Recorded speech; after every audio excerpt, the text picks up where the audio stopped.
the total amount of students who will receive the questionnaire. Overall, there are 472 students enrolled in Sinat Community High School this second semester. To get the sample size, we need to use Lobin's formula if the error balance of E is equal to 0.5 tolerated.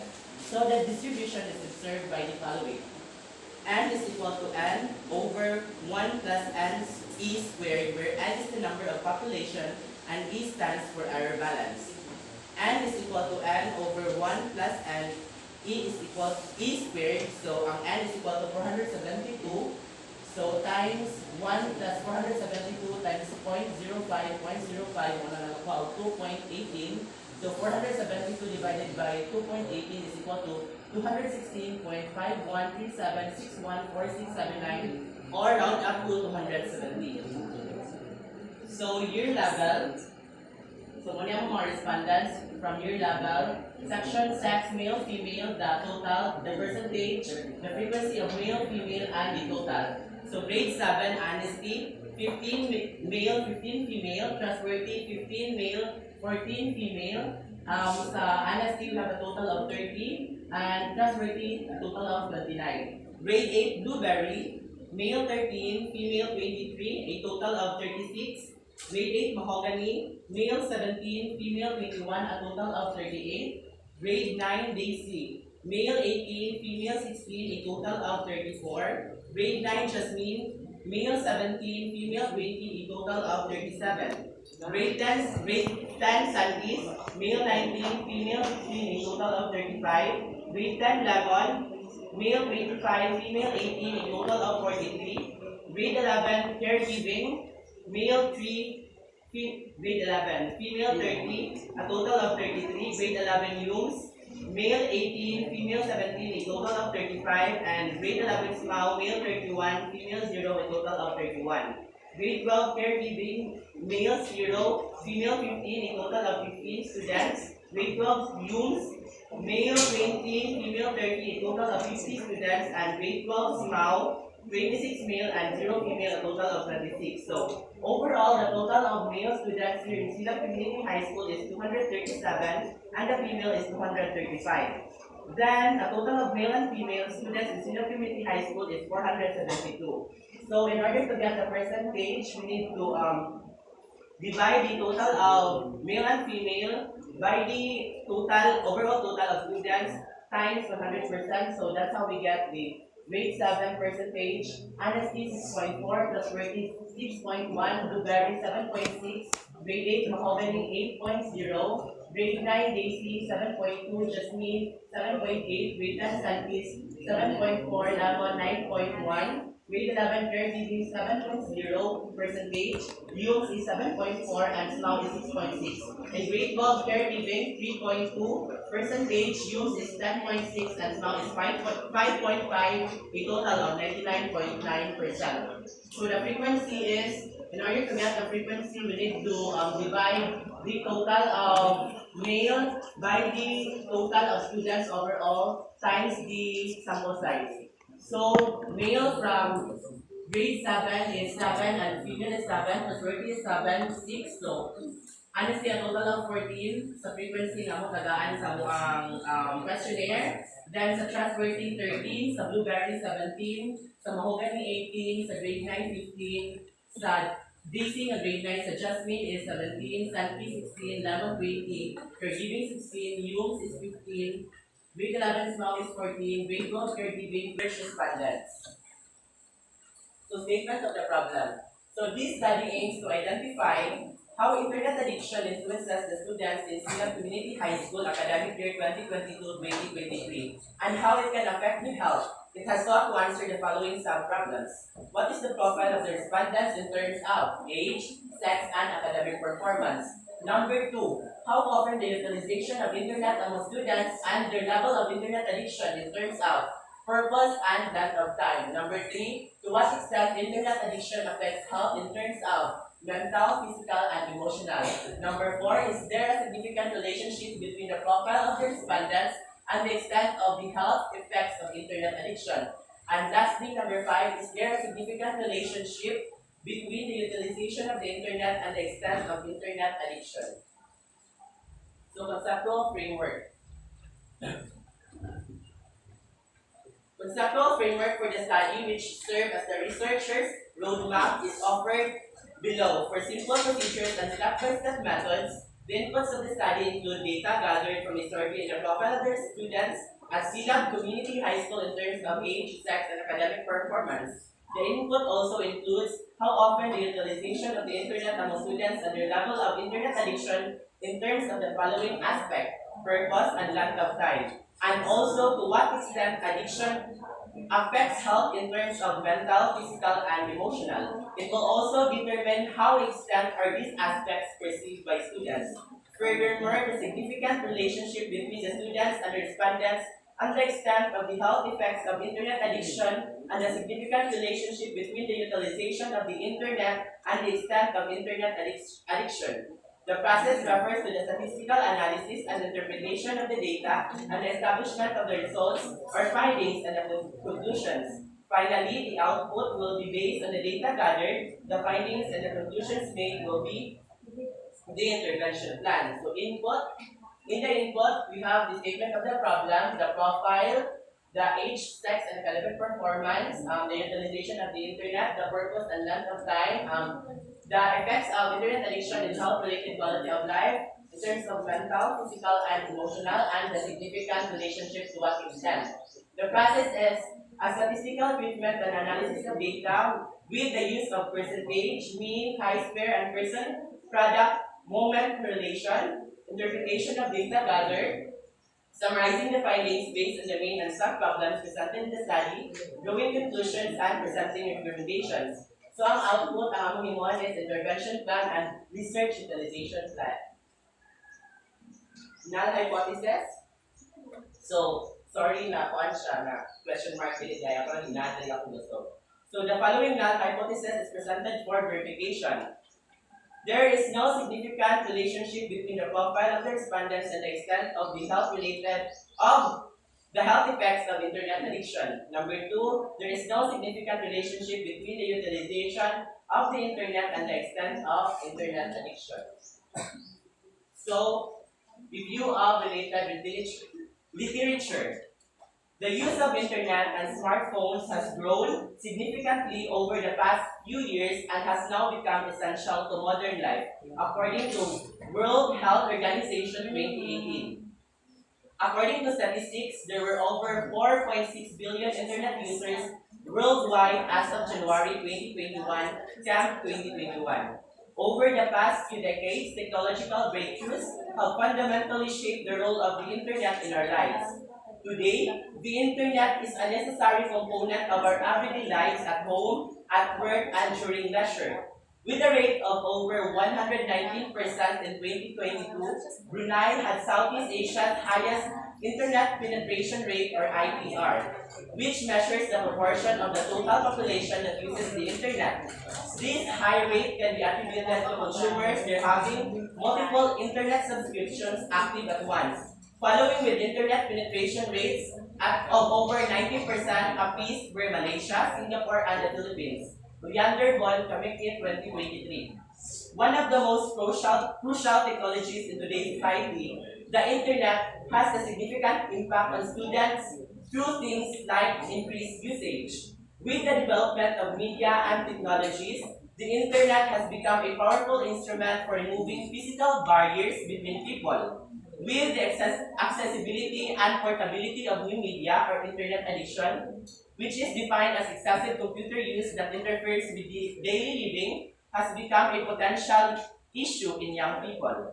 The internet is utilized to facilitate research and information seeking for commercial and interpersonal communications. On the other hand, some people utilize it to engage in pornography, excessive gaming, online chit-chat, and even gambling. Concerns about the phenomenon known as internet addiction, which Goldberg first described as a disorder, have been spreading across the globe.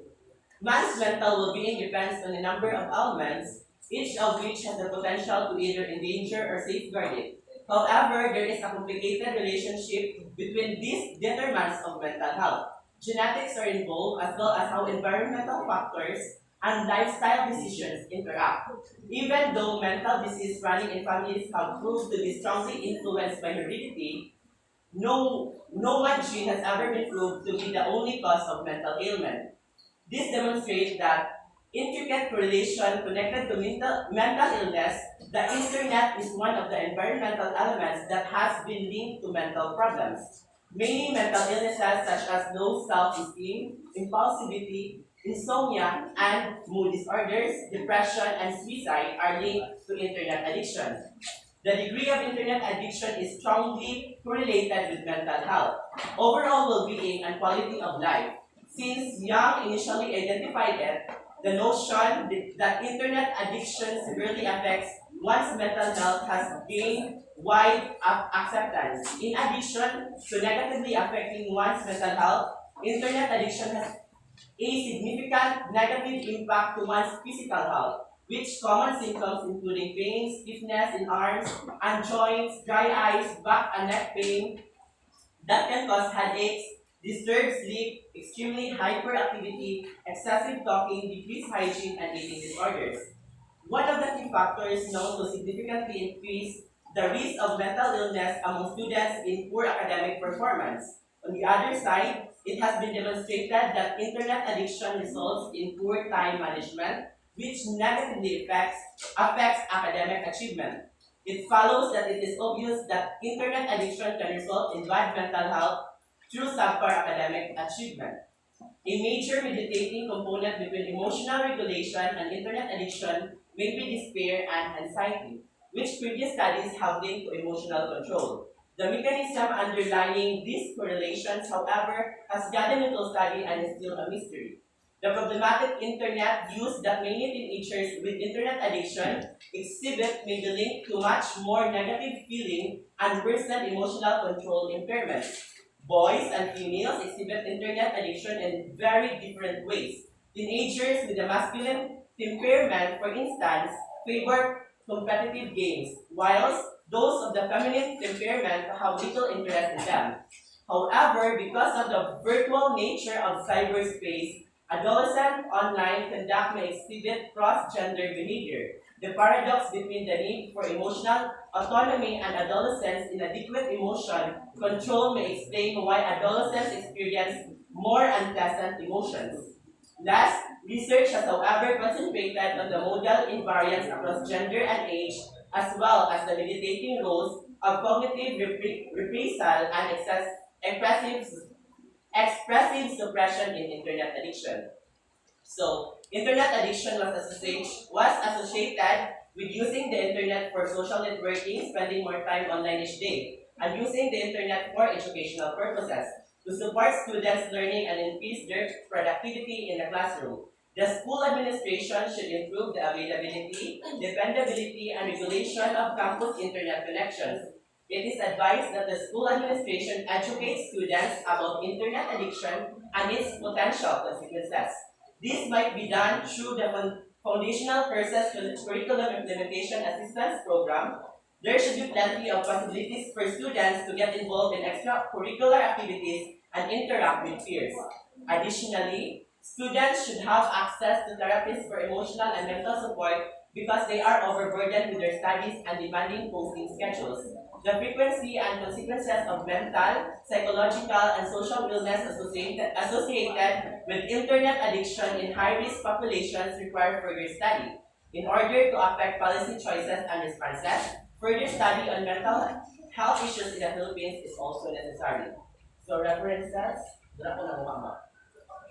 So, comment lang during your oral defense, your presentation, kaya di ba PPT, must be kada kita makita, isa nung nakaganda rin. So, gamit ko kung at least 37 ang photo. Kaya dapat visible din siya, makita din siya. Okay, so proceed ta sa inyong study. Everything must be supported in your review of related literature. So now I want you to define what is internet addiction. So internet addiction, Always go back to your review of yes, related ma'am. literature. So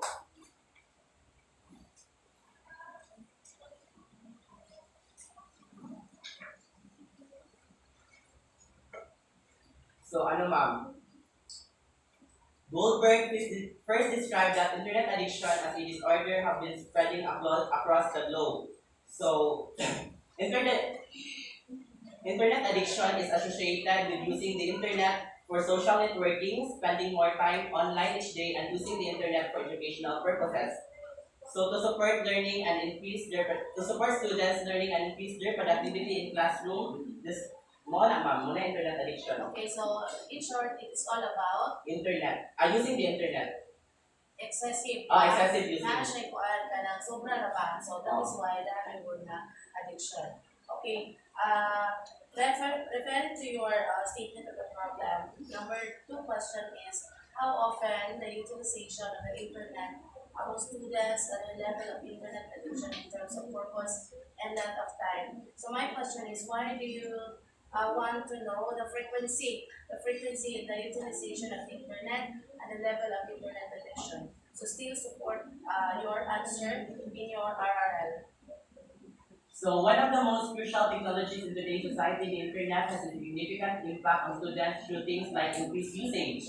Purpose at the so purpose. The purpose, ma'am. Okay, So, purpose, then next is kanang length of time. Anong makapaliwanag in terms of kanang purpose, length of time? Ano man siya yung include the frequency of the, o kana ba yung how often ba? Frequency of the utilization of internet and the level of internet addiction. So, ganahan yung makabalo, ma'am, sa purpose sa internet addiction kung because unsay purpose sa student ngano siyang nagamit sa internet. So stated diri nga naay uban nga niadto sa internet based sa ilang education, naay kayo sa pornography, gambling and also chit chat. Okay, so that's according to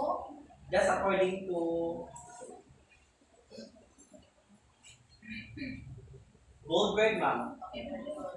How about the length of time? Nanong include condition mo ang level of internet addiction in terms of the length of time. Again, support it in your review of related addiction.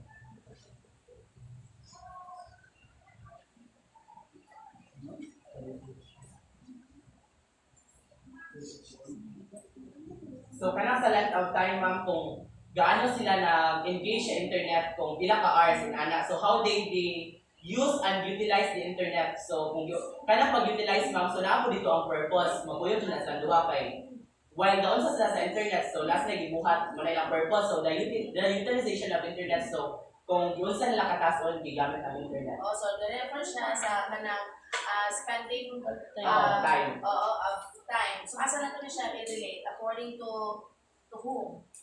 Goldberg siya po, ma'am. Pag-Goldberg siya. Okay. So now, proceed na ta. So that is why imong ganahan na makabalo ka sa frequency, the utilization, o ang level sa ang internet addiction in terms of purpose and length of time because na mga mga author or mga nag-study nga muna ilang na-discover. Yes, ma'am. So ikaw po, diri man ta sa sila community high school, ganahan po ka nga makabalo sa purpose, length of time. Hindi mo siya i-compare atong gaingon atong sa previous study. Yes, Hindi mo siya i-compare. Okay. How about sa number 3, kaning extent internet addiction affects health in terms of mental, physical, and emotional. So, ano mo siyang i-include ng mga mental, physical, emotional dito sa imong extent. And this is included in your statement of the problem. Yes, ma'am. So, still related in your review of related addiction. So, ma'am. First, mental. So, mainly mental illnesses such as low self-esteem, impulsivity, insomnia, mood disorders, depression, and suicide are linked to internet addiction. The degree of internet addiction is strongly correlated with mental health, overall well-being, and quality of life. Okay, so naadira ang mental, ma'am. apil siya sa mental. Usa siya sa naka-state nila nga usa sa kanang bitaw affect yun kanang sa internet addiction is ang mental. How about ang physical? So, in addition to negatively affecting one's mental health, internet addiction has a significant negative impact on one's physical health, with common symptoms including pain, stiffness in arms and joints, dry eyes, back and neck pain that can cause headaches, disturbed sleep, extreme hyperactivity, excessive talking, decreased hygiene, and eating disorders. So, naadi ang physical health. According to, ano din,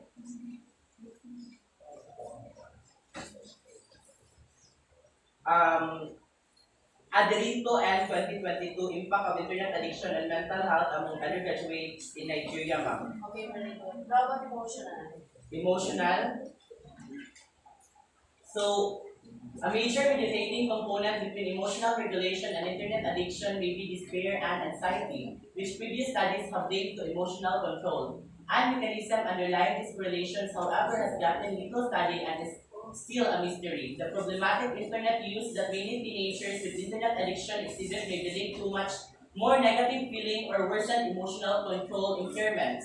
So, Gikan ni Yang et al. 2021, the meditating roles of emotional regulation, a negative emotion, and internet addiction among Chinese adolescents from a development perspective. Okay, very good.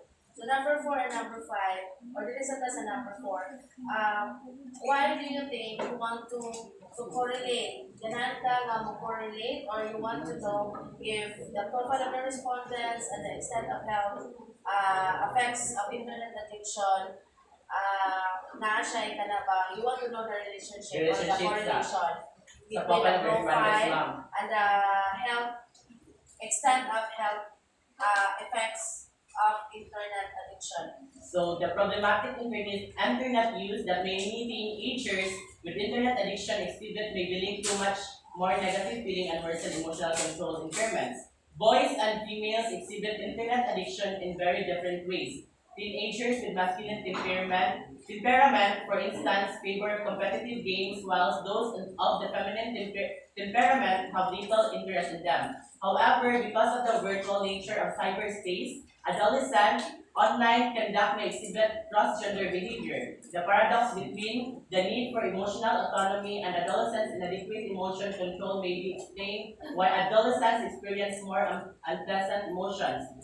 Last research has, however, concentrated on the modal invariance across gender and age, as well as the meditating roles of cognitive reappraisal and excessive suppression of internet addiction. Okay, so kasi nakargaan na. So, nakarga niya, the profile, ma'am, is the sex, the age and sex, right? age and sex, yes, How ma'am. about the academic performance? So, the academic performance, ma'am, is that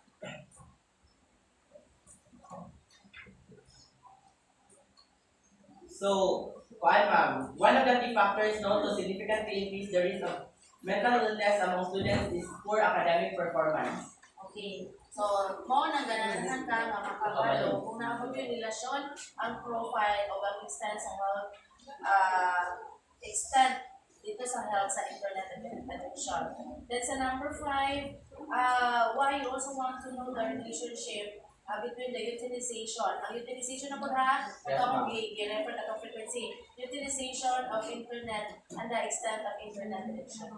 So I want to know because one of the most crucial technologies in today's society, the internet, has a significant impact on students through things like increased usage. So with the development of media and technologies, the internet has become a powerful instrument for removing physical barriers between people. So between the accessibility and portability of new media, internet addiction, which is defined as excessive computer use that interferes with daily living, has become a potential issue in young people. Okay. So, tungkol sa kwan, excessive naman with ang sa internet. So, of course, na siya yung relasyon dito sa kanang addiction. Okay, excessive naman. Okay, very good. So, no more questions. Kaya para na mo reason na po sa line ng mga presenter. So, very good presentation. Basta, what's important is ang supported yung tanan sa inyong review related literature na inyong